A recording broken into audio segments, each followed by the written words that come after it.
Assalamu alaikum student mathematics 4024. Welcome to Maths Guru. I hope you all are fine. I am fine too. Alhamdulillah. In this video, we will solve a word problem on quadratic equations, and this question has been taken from the past papers. ये full length question है और जैसा quadratic की word problem आती है traditionally वैसा ही बिल्कुल question है ये. First part में you have to make an expression. In the second part you have to use that expression to form an equation. फिर वो equation solve करवाता है और फिर last part में वो हमसे कोई quantity जो है वो find out करवा लेता है, speed या time जो भी होता है. तो बिल्कुल उसी तरह का क्वेश्चन है और इस क्वेश्चन में भी डिफरेंस वाला कॉन्सेप्ट यूज हो रहा है. जहां भी तुम देखो ना इस तरह स्लोअर और टेक्स लॉन्गर टाइम, तो बस यहाँ पे डिफरेंस वाला कॉन्सेप्ट ही जो है ना वो यूज होता है. तो it's all about reading the question carefully और जो बेसिक स्टेप्स हैं उनको फॉलो करोगे तो ये फिर इंशाल्लाह जो है ना इस तरह की वर्ड प्रॉब्लम्स तुम्हें जो है वो तंग नहीं करेंगे. असल में इसका प्रॉब्लम ये है कि ये थोड़ा सा बड़ा क्वेश्चन होता है ना, तो इस वजह से स्टूडेंट थोड़ा सा इससे घबराते हैं. वैसे ये मुश्किल नहीं होता, इसमें एक ही तरह का कॉन्सेप्ट यूज हो रहा होता है. हम लोग डिफरेंस के कॉन्सेप्ट से ही जो है वो इस तरह के क्वेश्चंस को सॉल्व कर रहे होते हैं. तो बस it's all about reading the question carefully. थोड़ा सा क्वेश्चन को गौर से पढ़ना है और बेसिक स्टेप्स फॉलो करना है. ग्रेड 9 के असेसमेंट में ये टॉपिक आ रहा है तो उनके लिए एक अच्छा रिवीजन हो जाएगा. और बाकी है कि ग्रेड 11 के स्टूडेंट्स जो हैं उनको तो रिवाइज करना ही है because this is a very important topic of P2. तो let's just start the video. I hope ये वीडियो तुम लोग के लिए हेल्पफुल होगी इंशाल्लाह. थोड़ी सी बड़ी वीडियो होगी क्योंकि we have to solve this complete question in this video. तो थोड़ा सा हिम्मत से जो है वो वीडियो को देख लेना. बाकी इंशाल्लाह ये बहुत हेल्पफुल होगी तुम लोग के लिए. ठीक है, तो let's just start the question. पहले क्वेश्चन को रीड आउट करते हैं. और the question start from London is 320 kilometre from York. A train travels from York to London at an average speed of x kilometres per hour. ठीक है, तो अब यहाँ तुम्हें स्पीड जो है वो नज़र आ गई है और तुम्हें यहाँ डिस्टेंस भी नज़र आ गया. तो जब भी तुम्हें स्पीड और डिस्टेंस नज़र आ जाए तो सबसे पहला काम हम ये करते थे कि हम DST ट्राइंगल बना लेते हैं क्योंकि हमें जो है वो आगे एक्सप्रेशंस फाइंड आउट करने होंगे. तो उसके लिए हमें जो है ना वो फॉर्मूलाज जो है वो याद होने चाहिए. तो उसके लिए हमारे पास ये बेस्ट फॉर्मूला है, बल्कि ये बेस्ट स्ट्रेटजी बोलो कि भाई जब हम DST लिख लेते हैं ना तो फिर हमें फॉर्मूलाज जो है ना उनकी टेंशन नहीं होती. तो ये डी आ गया, ये एस आ गया, ये टी आ गया, ये DST ट्राइंगल हमने बना लिया है. सही है, तो पहला काम तो हमने ये काम कर लिया. जब भी आप देखो ना वर्ड प्रॉब्लम आ रही है क्वाड्रेटिक इक्वेशन की और उसमें स्पीड और डिस्टेंस वगैरह की बात हो रही है, तो just make a DST triangle ताकि तुम्हारे जो फॉर्मूलाज है ना वो क्लियर हो जाए. अच्छा, अब जल्दी जल्दी अंडरलाइन भी करते रहते हैं कि भाई क्या क्या चीज़ें हमें गिवन है. तो सबसे पहले तो उसने हमें 320 किलोमीटर्स जो है ना ये बेसिकली डिस्टेंस उसने दिया हुआ है. ठीक है, तो ये डिस्टेंस हमारे पास है. मैंने यहाँ डी लिख दिया और अंडरलाइन कर दिया. डिस्टेंस है हमारे पास. और वो कह रहा है कि ट्रेन ट्रेवल कर रही है. ठीक है, तो ट्रेन की बात कर रहा है और ट्रेन जो है वो यॉर्क से लंदन जा रही है एट एन एवरेज स्पीड दे रहा है हमें. And the average speed is x kilometre per our. तो यूनिट जो है वो किलोमीटर पर आवर में. ठीक है, डिस्टेंस का यूनिट जो है वो किलोमीटर्स में और टाइम का यूनिट जो है वो आवर में. तो स्पीड का यूनिट बन गया किलोमीटर पर आवर. तो ये सारी इन्फॉर्मेशन तुम्हारे सामने लिखी हुई है और तुम इस तरह जो है ना अपनी इन्फॉर्मेशन को जो है वो असेस करते हुए आगे की तरफ बढ़ रहे हो. फर्स्ट पार्ट में तुमसे कह रहा है write down an expression in terms of x. ठीक है, for the time taken. Time का एक्सप्रेशन हमें लिखना है और आपको पता है टाइम टेकन आवर्स में आएगा तो हमें जो है परेशान होने की ज़रूरत नहीं है क्योंकि हमारे पास जो ऊपर डाटा गिवन है उसमें टाइम जो है वो आवर्स में ही है, तो कोई कन्वर्जन की ज़रूरत नहीं पड़ेगी इधर. फॉर दिस ट्रेन, ट्रेन की बात कर रहा है to travel from York to London. Since we have to find an expression for time, तो टाइम का जो फॉर्मूला है वो क्या बन जाएगा, time is equal to distance divided by speed. तो मैंने सबसे पहले यहाँ फॉर्मूले से स्टार्ट किया और मैंने लिख लिया कि भाई the time is equals to distance divided by speed. अब ये याद रखना कि ये तुम जो एक्सप्रेशन लिख रहे हो ना this is for the train. ठीक है, ये ट्रेन के लिए है इसीलिए मैंने यहाँ ट्रेन अंडरलाइन कर ली थी कि भाई ये जो है ना मैं ट्रेन के लिए कर रहा हूँ. और मैंने यहाँ इस तरह एरो भी लगा दिया कि भाई ये ट्रेन का जो है ना वो टाइम का एक्सप्रेशन है क्योंकि यहाँ क्लियरली मेंशन है for this train to travel from York to London. Now I just need to insert the values. अब मेरे पास जो वैल्यूज है वो मैं इंसर्ट कर देता हूँ. The distance is 320 kilometre. ठीक है, उसने क्वेश्चन में हमें बता दिया था कि डिस्टेंस जो है वो 320 है. तो ये डिस्टेंस की जगह पे 320 आ गया डिवाइडेड बाय स्पीड जो है उसने मुझे क्वेश्चन में दी हुई थी x किलोमीटर पर आवर. तो ये मैंने जो है वो x लिख दिया. ठीक है, और जो मेरा यूनिट होगा डेफिनेटली वो आवर्स में आएगा. सही है ना, क्योंकि ये किलोमीटर हो गया, ये किलोमीटर पर आवर हो गया, तो किलोमीटर से किलोमीटर कैंसिल हो गया. तो this will be in hours क्योंकि उसने मुझे बोला है. तो मैं जो है फटाफट जल्दी से अपने आंसर स्पेस में भी अपना आंसर लिख लेता हूँ. तो this is the required expression इससे ज़्यादा मुझे और कोई काम नहीं करना है क्योंकि ये है ही 1 मार्क की, तो मैं इसको फर्दर सिम्प्लीफाई कर भी नहीं सकता। तो मैंने इसको एज़ इट इज़ यहाँ कॉपी कर लिया। तो this is the expression for the time taken for the train to travel from York to London. ये फर्स्ट पार्ट मेरा डन हो गया। सेकंड पार्ट देखते हैं। सेकंड पार्ट में कह रहा है कि भाई एक कार भी ट्रेवल कर रही है फ्रॉम यॉर्क टू लंदन। पहले ट्रेन की बात कर रहा था, अब कार की भी बात कर रहा है। कह रहा है कार भी ट्रेवल कर रही है, लेकिन जो कार की एवरेज स्पीड है ना, that is 80 kilometre per hour slower than the average speed of the train. अब average speed of the train जो है वो बेसिकली एक्स है। Average speed of the train जो है वो एक्स है। अब ये कह रहा है कि 80 किलोमीटर पर आवर स्लोअर है वो। 80 किलोमीटर पर आवर जो है ना वो उससे हल्की है।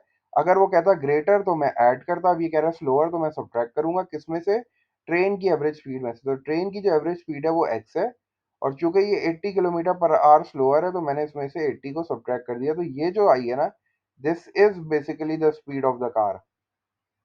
ठीक है, दोबारा से जरा मैं इसको एक्सप्लेन करता हूँ कि मैंने जो है वो पार्ट बी पढ़ा। पार्ट बी में कह रहा था car travels from York to London. इसका मतलब है कार की बात कर रहा है, और जो कार की एवरेज स्पीड है ना that is 80 kilometre per hour slower than the average speed of the train. तो average speed of the train कितनी थी? एक्स थी। Average speed of the train is X. ये चूंकि 80 किलोमीटर पर आवर स्लोअर है, means I have to subtract it. ठीक है, ये हल्के चल रही है क्योंकि कार तो हल्के चलेगी ना ट्रेन से। तो ये इसकी स्पीड जो है basically 80 kilometre per hour slower है ट्रेन की स्पीड से। तो स्लोअर का मतलब है मुझे सब्ट्रैक्ट करना है। तो x minus 80 is the speed of the average speed of the car. अब मुझसे क्या कह रहा है आगे? Write down an expression in terms of x for the time taken. Again कह रहा है टाइम का लिखो, और टाइम जो है वो आवर्स में चाहिए मुझे। फॉर द कार, कार के लिए चाहिए। तो कार के लिए मेरे पास फॉर्मूला तो वही होगा, तो मैंने फॉर्मूला वही लिख लिया जल्दी से। t is equals to distance upon speed. हो गया डिस्टेंस। जाहिर सी बात है यॉर्क टू लंदन है तो डिस्टेंस तो चेंज नहीं होने वाला। डिस्टेंस तो जितना ट्रेन का था वही कार का भी है भाई, क्योंकि लंदन और यॉर्क की बात हो रही है, यहाँ भी लंदन और यॉर्क की बात हो रही है। तो अगर लंदन से यॉर्क जाते हुए 320 किलोमीटर है, तो जब आप वापस यॉर्क से लंदन आ रहे होगे तो डिस्टेंस तो चेंज नहीं होगा, distance will be the same. तो यहाँ भी आप 320 ले लोगे। ठीक है, और अब स्पीड जो है ना वो चेंज है, क्योंकि अब मैं ट्रेन से नहीं आ रहा। वो कह रहा है कि कार जो है ना travel from York to London. तो अब जो कार की स्पीड है वो मैंने अभी फाइंड आउट की थी, चूंकि वो 80 किलोमीटर स्लोअर है, 80 किलोमीटर हल्के जा रही है वो। इसका मतलब है, और किससे हल्के जा रही है? ट्रेन से हल्के जा रही है कह रहा है इधर। तो इसका मतलब है कि ये हो जाएगा x माइनस 80। तो this is the expression for the time taken by the car to travel from York to London. ये भी आवर्स में आ गई, तो इसको भी जल्दी से उठा के यहाँ पे लिख लो। 320 हो गया, 320 अपॉन x माइनस 80। ठीक है, अब मुझे जो है वो थर्ड पार्ट में इक्वेशन बनानी होगी, और इक्वेशन बनाने के लिए जो है ना मैं इन्हीं दोनों एक्सप्रेशंस को यूज़ करूंगा, क्योंकि ये है तो होता ही इसी तरह का क्वेश्चन है। ये आपसे पहले एक्सप्रेशन बनवाएगा, फिर वो एक्सप्रेशन को यूज़ करके इक्वेशन बनाएगा। ये मैंने माइनस लिख दिया है, सही है। अब आ जाओ जल्दी से एक्सप्रेशन पढ़ लेते हैं कि भाई एक्सप्रेशन वाले पार्ट में मुझे क्या इन्फॉर्मेशन दे रहा है। अब वो कह रहा है the car took two whole number 1/2 hours longer. जाहिर सी बात है कार की स्पीड हल्की है, तो कार जो है वो ज़्यादा टाइम लेगी। ठीक है ना, तो इसका मतलब है कि कार ज़्यादा टाइम ले रही है, ट्रेन जो है वो कम टाइम ले रही है। और कितना फ़र्क है दोनों में?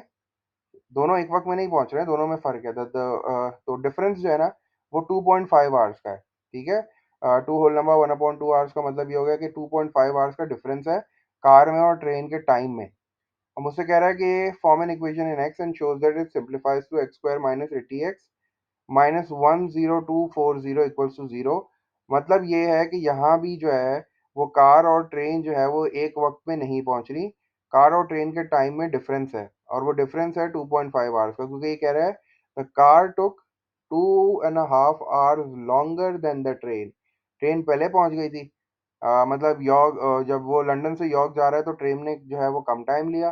जब वो यॉर्क से लंदन जा रहा है वापस और कार में जा रहा है तो कार ज़्यादा टाइम ले रही है। तो इसका मतलब ये है कि कार का टाइम ज़्यादा है। तो कार का टाइम ज़्यादा है तो इसका मतलब ये हुआ कि भाई मेरे पास जो जो डिफरेंस आ रहा है वो पहले मैं लिख लेता हूँ।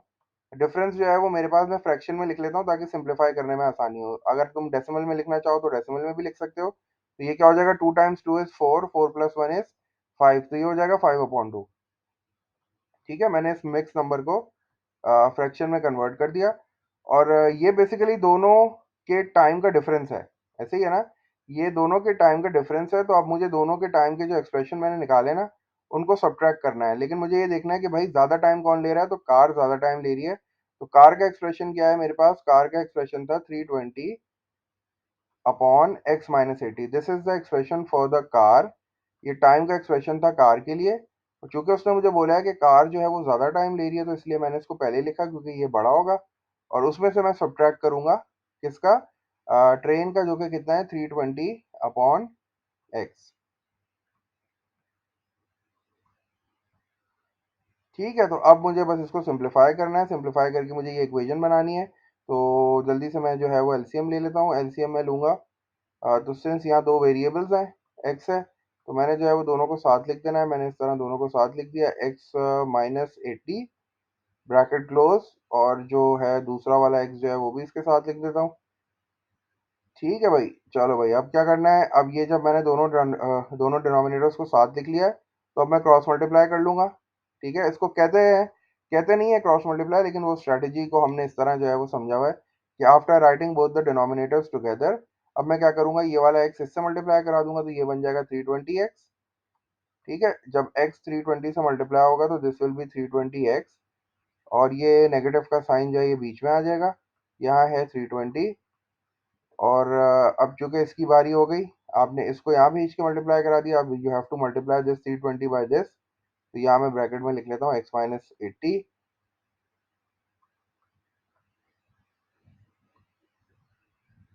ब्रैकेट क्लोज किया मैंने, एंड दिस इज 5/2। ये बिल्कुल एज इट इज आ गया। तो अब जल्दी से सिंप्लीफाई कर लेते हैं। ये 320x हो जाएगा। ठीक है, दिस विल बी 320x। जब इस माइनस को मल्टीप्लाई कराऊंगा तो ये भी 320x हो जाएगा।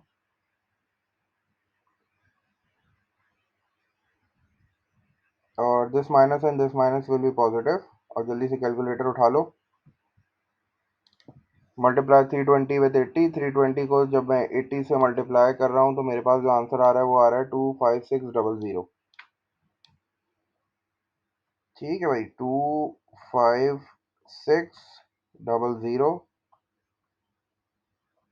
और ये 5/2 जो है ये एज इट इज हो जाएगा। नीचे मैं काम करता हूँ, मल्टीप्लाई करा देता हूँ।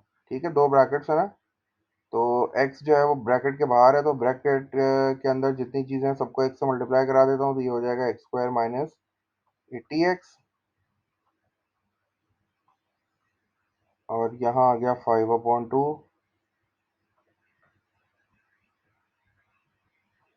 अच्छा भाई, अब सिंप्लीफिकेशन में देखते हैं कुछ कैंसिल हो रहा है। बिल्कुल कैंसिल हो रहा है, 320x और 320x कैंसिल हो रहा है। सही है। और अब मैं क्रॉस मल्टीप्लाई भी कर लेता हूँ। ये टू को जो है वो मैं यहाँ शिफ्ट कर दूंगा, और ये पूरा का पूरा जो डिनोमिनेटर है इसको इधर शिफ्ट कर दूंगा। ठीक है, तो टू जो है वो बेसिकली मल्टीप्लाई हो जाएगा 25660 से, क्योंकि 320x और 320x तो कैंसिल आउट हो गया ना। तो अब मैं काम करता हूँ, 25600 को डायरेक्ट टू से मल्टीप्लाई करा देता हूँ। तो मेरे पास आंसर आ रहा है 51200। सही है, तो मैं यहाँ जो है ना वो 51200 लिख देता हूँ। ठीक है, और अब ये उस साइड पे जब जाएगा तो ये 5 है, तो 5 जब एक्स स्क्वायर से मल्टीप्लाई होगा तो this will B 5x square.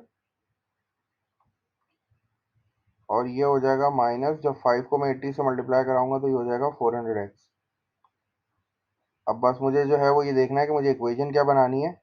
Equation बनानी है मुझे एक्स स्क्वायर। एक्स स्क्वायर के साथ है 1। ठीक है, अभी मैं इसको थोड़ा सा सिंप्लीफाई कर लेता हूँ, लेकिन पहले मैं ये देख लेता हूँ कि मुझे एक्स स्क्वायर के साथ 1 चाहिए। यहाँ एक्स स्क्वायर के साथ क्या है, 5 है, तो मैं काम ये इधर डायरेक्ट कर लेता हूँ कि भाई यहाँ 5 से इसको भी डिवाइड कर देता हूँ, और 5 से जो है ना मैं इसको भी डिवाइड कर देता हूँ, क्योंकि मुझे रिक्वायर्ड इक्वेशन बनानी है जो कि क्वेश्चन में गिवन है, उसके मार्क्स हैं। तो मैंने देखा कि यार एक्स स्क्वायर के साथ ना 1 है, और यहाँ एक्स स्क्वायर के साथ 5 है, तो 5 को हटाने के लिए मैं क्या करता हूँ, दोनों को डिवाइड कर देता हूँ। तो ये क्या हो जाएगा, अब ये वाली जो साइड है ना इसको मैं पहले लिख रहा हूँ, तो ये हो जाएगा एक्स स्क्वायर। ठीक है, क्योंकि 5x स्क्वायर जब 5 से डिवाइड होगा तो एक्स स्क्वायर हो जाएगा, और फिर ये माइनस आ जाएगा, और फिर आप ये 400x को भी तो 5 से डिवाइड करोगे तो ये 80x हो जाएगा। ठीक है, और इक्वल्स टू, इसको भी जल्दी से 5 से डिवाइड कर लेता हूँ। 51200 divided by 5 will give me 10240। ठीक है, तो 10240 आ गया। बस अब मुझे जो है वो इसको यहाँ शिफ्ट करना है दूसरी साइड पे, और मेरी रिक्वायर्ड इक्वेशन आ जाएगी। तो अब आखिरी जो स्टेप है उसको बस यहाँ कर रहा हूँ, एक्स स्क्वायर, और ये -80x एज इट इज इधर ही रहेगा। ठीक है। और दिस 1040 ये दूसरी साइड पे है ना 10, इसको भी मैं यहाँ शिफ्ट कर देता हूँ, तो दिस विल बी 10240। और चूंकि ये शिफ्ट हो गया इक्वल्स टू के उस साइड पे कुछ भी नहीं बचा, तो equals to 0। This is the required equation जो मुझे बनानी थी क्वेश्चन में। From form an equation in x and show that it simplifies to x square -80x -10240। तो मैंने जो है वो अपनी रिक्वायर्ड इक्वेशन को शो कर दिया है। तो this is the answer of this part. ठीक है। तो बस देखो डिफरेंस वाला कॉन्सेप्ट यूज किया है और फिर ये फ्रैक्शनल इक्वेशंस को सॉल्व किया है। चलो अब जल्दी से नेक्स्ट पार्ट देख लेते हैं। नेक्स्ट पार्ट में मेरे ख्याल से I have to solve this. Next part में मुझसे कह रहा है कि solve this equation giving each solution correct to one decimal place. अब जल्दी से जो है वो इक्वेशन में मेरे पास a की वैल्यू जो है वो 1 आ रही है क्योंकि एक्स स्क्वायर था ना, और b की वैल्यू मेरे पास क्या आ रही थी, b की वैल्यू आ रही है मेरे पास -80। पीछे आके देख लो इक्वेशन अगर तुम लोग को देखनी है तो -80 आ रही है। ठीक है। और c की वैल्यू आ रही है -10240। तो यहाँ जल्दी से लिख लेते हैं, फिर क्वाड्रेटिक फॉर्मूला यूज करेंगे और इसको सॉल्व करेंगे और देखते हैं कि हमारे पास क्या आंसर्स आ रहे हैं। The value of c is, ये भी नेगेटिव में आ रही थी ना, -10240। अब quadratic equation sorry quadratic formula जो है वो जल्दी से यूज कर लो। just write the formula and plug in the values। Calculator use करो और जल्दी से जो है वो x की वैल्यूज फाइंड आउट कर लेते हैं। तो x will be equal to -b होता है। ठीक है। तो माइनस लिखा और जो b है ओरिजिनली वो भी नेगेटिव है, तो वो इस तरह ब्रैकेट में आ गया, -b, माइनस आया फॉर्मूले का, और b की वैल्यू नेगेटिव है तो b नेगेटिव आ गया, -b फिर प्लस माइनस होता है। ठीक है। उसके बाद स्क्वायर रूट यूज करते हैं हम लोग। स्क्वायर रूट के अंदर आता है बी स्क्वायर -4ac, तो b ऑटोमेटिकली नेगेटिव है, तो मैंने इसलिए इस तरह ब्रैकेट यूज किया। b की वैल्यू है 80, तो -80 है, sorry -80 square, and then -4, the value of a is 1, तो ब्रैकेट में 1 आ गया। और फिर जो c की वैल्यू है वो भी नेगेटिव है, तो मैंने फिर उसके लिए एक और ब्रैकेट यूज किया और -10240, this is the value of c। ये c की वैल्यू आ गई, ब्रैकेट क्लोज कर दो। और डिनोमिनेटर में हमारे पास क्या आता है, वी हैव अ डिनोमिनेटर जिसमें आता है 2a, a की वैल्यू 1 है, तो 2 मल्टीप्लाई बाय 1 विल बी 2, तो मैं इसको सिर्फ 2 लिख लेता हूँ। सही है। चलो भाई अब जल्दी से जो है वो कैलकुलेटर यूज कर लेते हैं। यहाँ के बाद हमारे पास ऐसे हो जाएगा कि ये 80 हो जाएगा, माइनस माइनस प्लस होके 80 हो जाएगा, और this will be plus minus square root. अब जल्दी से कैलकुलेटर से जो है वो -80 का स्क्वायर भी निकाल लेते हैं, और ये माइनस और ये माइनस प्लस हो जाएगा, और 4 को फिर 10240 से मल्टीप्लाई भी करा लेते हैं। ठीक है। तो ब्रैकेट -80, ब्रैकेट क्लोज, स्क्वायर हमारे पास आ जाएगा 6400, तो मैंने यहाँ लिख लिया 6400।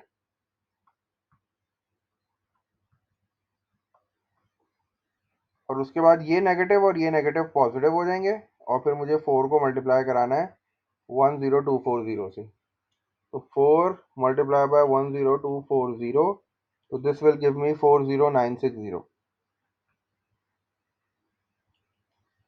ठीक है। तो ये आ गया 40960, होल डिवाइडेड बाय 2 ही है, डिनोमिनेटर नहीं भूलना, डिनोमिनेटर में 2 है।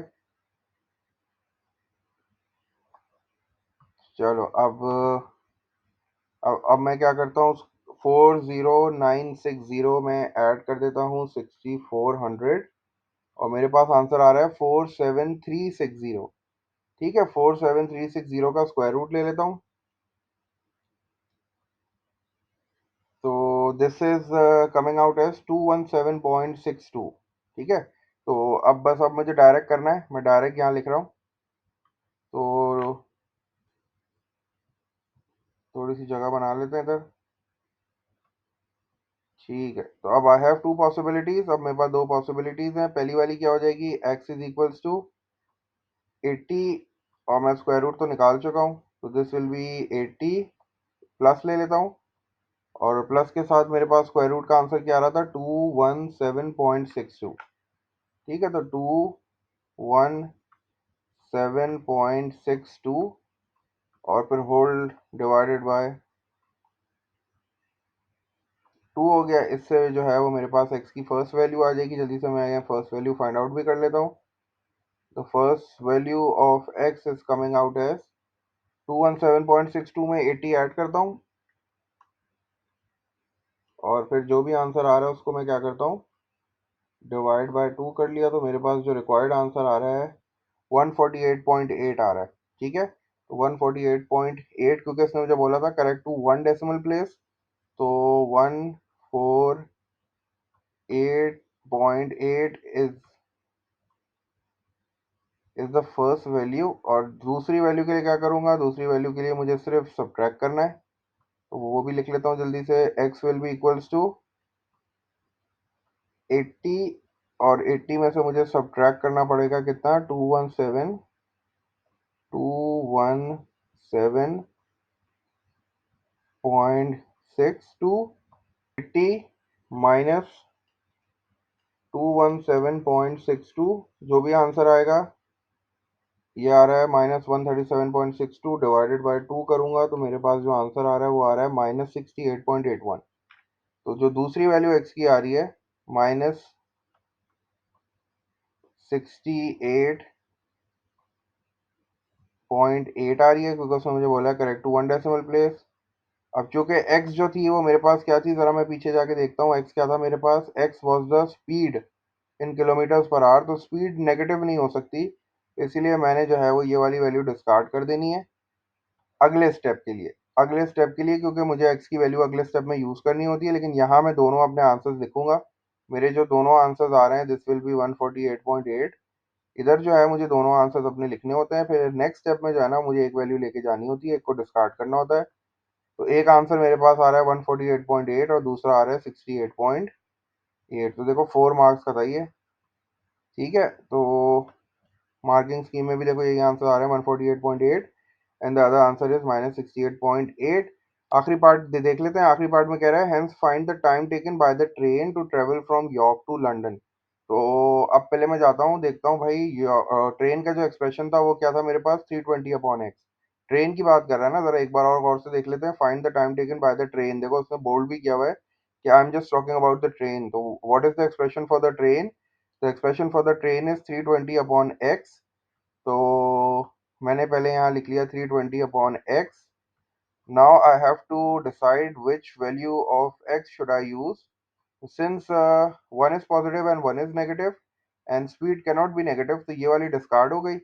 कौन सी वैल्यू यूज करनी है, 148.8। So this will be 320 divided by 148.8।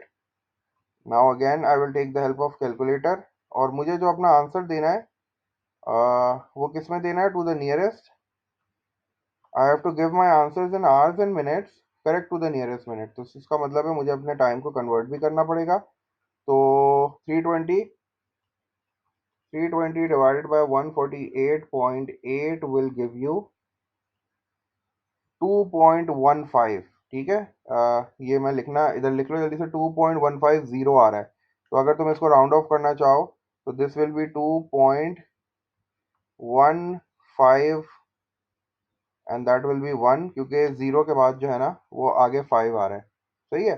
अब this is the time in hours, ये तो आवर्स में है सारा टाइम, क्योंकि हमने जो यूनिट स्पीड का जो हमने यहाँ यूनिट्स यूज किए थे, तुमने देखा था कि मैंने जो टाइम का जो वो यूनिट लिखा था वो आवर्स लिखा था। तो अब ये तो आवर्स में आ रहा है, लेकिन उसने कहा है कि you have to give your answer in hours and minutes. तो अब मुझे जो है ना इस पे थोड़ा सा जो है वो कैलकुलेशन करनी पड़ेगी, इसको ब्रेक डाउन करना पड़ेगा। देखो टू तो सही है, टू तो एक्सेप्टेबल है, टू तो आवर्स में आ रहा है। सही है। उसने बोला you have to give your answer in hours and minutes, तो टू को तो मैं टच नहीं करूंगा, टू एज इट इज आ जाएगा। अब ये जो 0.151 है ना, 0.151 जो आपको नजर आ रहा है ये आवर्स में, तो मैं इसको मिनट्स में कन्वर्ट करूंगा बाय मल्टीप्लाइंग विद 60। ठीक है, क्योंकि टू को तो मैंने अनटच जो है वो रख लिया, क्योंकि टू इज बेसिकली आवर्स, तो टू तो मेरा आवर्स में आंसर आ रहा है, मैंने यहाँ टू लिख लिया। ठीक है, अब ये जो बाकी का बचा ना डेसिमल पार्ट 0.151, ये भी तो आवर्स में ही है ना। तो मुझे ये मिनट्स में चाहिए, तो मैंने क्या किया, इसको 60 से मल्टीप्लाई कर दिया। तो 0.151 multiply by 60 will give you 9.06। ठीक है, आपका जो आंसर आ रहा है दैट इज 9.06। क्योंकि उसने बोला था correct to the nearest minute, तो मैं इसको राउंड ऑफ कर दूंगा, तो दिस विल बी 9 मिनट्स। तो मेरा जो फाइनल आंसर आ रहा है that is 2 hours and 9 minutes। और ये कौन सा आंसर है? ये आंसर है भाई, this is the time taken by the train to travel from York to London. तो 2 घंटे और 9 मिनट जो है ना वो ट्रेन ले रही है। ठीक है, यही आंसर आ रहा है, मार्किंग की में भी 2 hours और 9 minutes आ रहा है। तो देखो, फुल फ्लैश क्वेश्चन था भाई। ये 2 और 1 3 मार्क्स हो गए, 3 + 3 6 हो गए, 6 और 4 10, 10 और 2 12, तो 12 मार्क का पूरा क्वेश्चन था ये। और बड़ा आसान सा क्वेश्चन था, इसमें कोई नई चीज नहीं आई। सिंपल सारी वही चीजें हैं, पहले जो है वो एक्सप्रेशन बनवाई उसने मुझसे, फिर उसने इक्वेशन बनवाई, फिर उसने इक्वेशन सॉल्व करवाई, और आखिर में जो है ना एक क्वांटिटी टाइम पूछ लिया। ठीक है, कभी वो स्पीड पूछता है, कभी वो टाइम पूछ लेता है। तो आई होप ये क्वेश्चन जो है वो तुम लोग को आसान लगा होगा, तुम लोग को समझ में आया होगा। तो बस यही है word problem on quadratic equation. Speed, time, distance के जो क्वेश्चंस है ना वो सारे इसी स्ट्रैटेजी से जो है वो सॉल्व हो जाते हैं। तो आई होप ये वीडियो तुम लोग के लिए हेल्पफुल होगी। इंशाल्लाह I will try to make more videos on this topic, ताकि ये टॉपिक जो है ना तुम लोग को अच्छी तरीके से समझ में आ जाए और तुम लोग का असेसमेंट जो है वो अच्छा हो जाए इंशाल्लाह। So stay tune to Maths Guru for some more videos. Until then take care, अल्लाह हाफिज।